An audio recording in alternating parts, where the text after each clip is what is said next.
তো চলুন বলা যাক এখন এটা সলিউশন কি।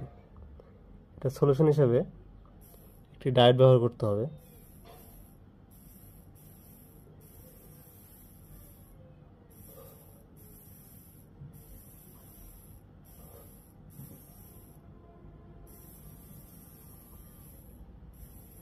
তো একদম হালকাভাবে জ্বলে, কিন্তু এখন এটি সলিউশন হলো একটি ডায়োড ব্যবহার করতে হবে। ডায়োড ব্যবহার করলে এটি আর কি একটা সলিউশনে চলে আসবে। তো আবার আপনার দেখাই, একদম হালকা, দেখতে পাচ্ছেন এখন দেখা যাচ্ছে ভালোভাবে।